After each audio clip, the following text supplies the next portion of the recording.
nhá rồng nó bún chỉ muốn nhiều muốn nó ta là chế nó chế giờ nó chế hai lì các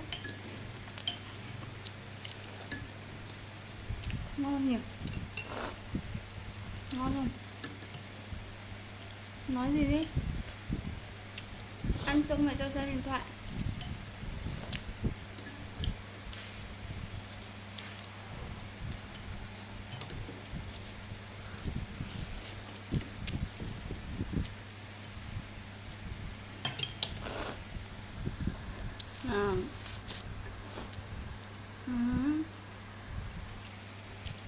Ăn nhanh lên, ăn xong mẹ cho xem.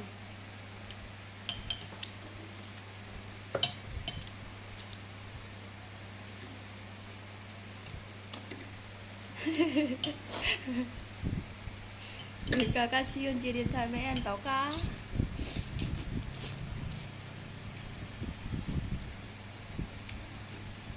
Mẹ ạ, ăn xong rồi dừng xem điện thoại cứ đòi xem, thế mẹ đánh. Ăn nhanh lên ai giỏi hơn, mẹ ăn giỏi hơn đấy.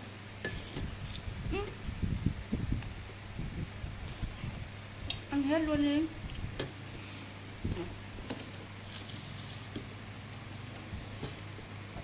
No chưa?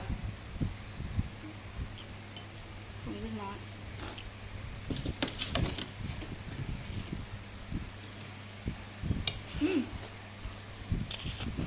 Chưa để dành mẹ được không?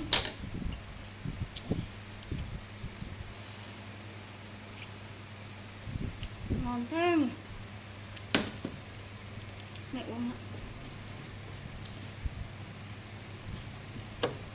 Nào cái cam, nó phở cam ha.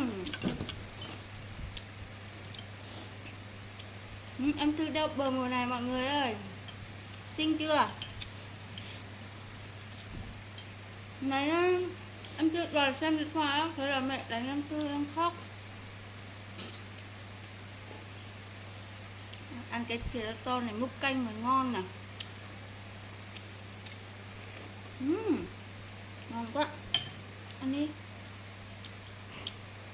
Ăn đi. Anh bảo ăn cơm không được xem điện thoại rồi. Con cứ đòi xem mẹ đánh con.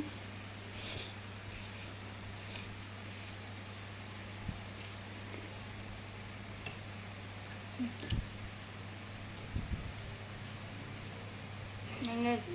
Nhanh lên. Ăn miếng này nữa thôi. Mình xem điện thoại không? Ăn no xong mới được xem. Xem một bài thôi nhá. Biết chưa? Hay mà con hư.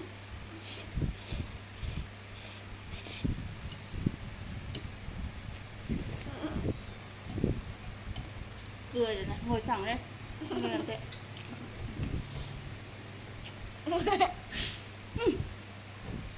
Phải lưu trí rồi.